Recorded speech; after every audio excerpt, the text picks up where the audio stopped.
you've got your great team. Hmm. How have you then managed to sort of maneuver the difficulties with remote working? Because with some companies that can really throw a spanner in, or they're not even looking to adopt it at all because it just seems too much of a sort of impossible task to work with their team and get the best out of their team. It does make it more challenging um, than it used to be with the values and the culture, really. So retaining culture, when the pandemic first hit, we went 100% like everyone, remote working. In fact, we gave up our office for a little bit. We were in a serviced office. So, and one of our fears was that we would lose our culture, which was really key to us. So we've done a couple of things really over the time, and we implemented a daily huddle. So at a 9 o'clock huddle, we do a quick team get together. It's not long; it's 15 minutes for 12 people now, I think. So 15 minutes, and we have a quick get together. Basically, we say what we did yesterday that's going to impact on someone in the meeting. What we're doing today that's going to impact on someone. At the start of the week on Mondays, we go into a bit more detail. That's where we have our we praise, basically say thanks to each person who's helped you over the last week, and we go into a bit of detail of what we've been doing at the weekend. So we keep in touch with each other. Sure. We also implemented a tool that's plugged into plugs into Teams, and it's called Disco, and it's a way of giving feedback to other team members throughout the week. So if someone helps you out, you'll see it during the week. You'll see these little pop-ups saying thanks to Jacob for showing great team by doing XYZ, like by going into the office on a day you were supposed to be working from home to make sure there's a collection, something like that. So Sure. that's really helps it. But yeah, it you need to work a bit more at it. But we've found doing work from home and office working, it's a better atmosphere, and working with flexibility. I think we just have a happier team, and that you have a happier team, you have a better team.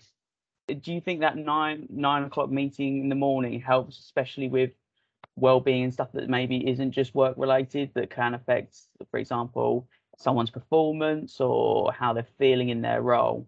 Absolutely. So one of the things that we have in the morning meeting, which I didn't mention, was we have we do a score out of 10, how we're feeling, and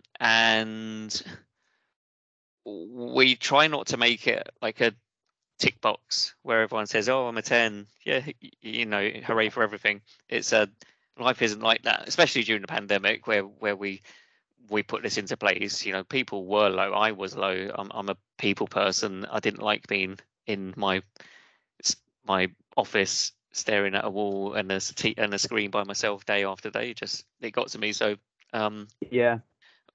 I'm I show honesty with how I'm feeling.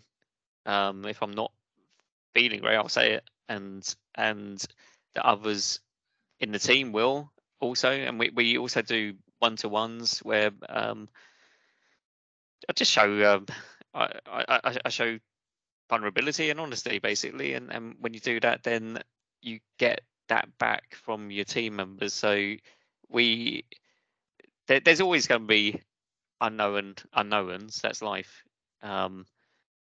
What we're trying to get is just honesty from people, and if you're not feeling great, then let us know. And I found that people really are open, and when Yeah. they're open, then you can work with them and help them back, basically. And we've Yeah. seen that we've seen it quite a few times. I mean, even with myself, George, during the pandemic, it was tough, and actually helping some others helped me, and I think it's made us a better team and just more human. And Sure. we're not a pushover. We still have expectations, and we still have KPIs and everything, but we're human with it. So it's almost a company's really a big promoter of it's okay to not be okay, and then voicing that, Absolutely. showing that there's more to it than just what happens between the classic 9 to 5. Oh, absolutely, absolutely. And you, well, you probably would have seen we're big on encouraging exercise. So in 900 in the 9 o'clock meeting, Annie, who works, well, she goes on these 28-day, I can't remember what she called them, 28-day boot camps, and Sure. she gets up at something like 5:30 and goes and does a boot camp down by the River Thames, and shares us some funny videos that her trainer will take, and we've seen quite a few people in the team who didn't used to exercise, and they struggled with they just struggled, they just weren't as energetic or happy with themselves, and they've over the last few years turned into more outgoing, just happier, more Yeah. energetic people, and that's, it's not like I go in and say, right, you must exercise, but it's just encouraged. We talk Yeah. about it, and it's a fact of life. You go out and exercise, you feel better. Yeah, so it's great to hear then. So really, a few tools, for example, like Disco, you've got Office Vibe, but plenty of tools then that promote this culture and values within your organization, and that impacts big in a butterfly effect more. You expand into their home lives and further, and even impacting their lifestyle and their habits in a way. So it's like almost these tools are a small impact, but it creates a big change and drastically improves a team. Absolutely. We're encouraging reflection. I believe that it's important to self-reflect each day. What happened yesterday, what have you learned from it? Yeah, If something, I mean, we reflect internally as a service desk. If something goes wrong, we do what we call a post-mortem, which is um, we don't point fingers. There is no, oh, it was your fault. It's like, okay, this happened. What systems or what training or what could we have done to prevent this happening? And those sorts of things you can bring into everyday life. Also, it's not what went wrong, who do I blame? It's like what went wrong, what could I or we have done differently. And yeah, you mentioned Office Vibe, which I didn't mention earlier. That's more of a touch in. So it's the anonymous feedback that the team can provide.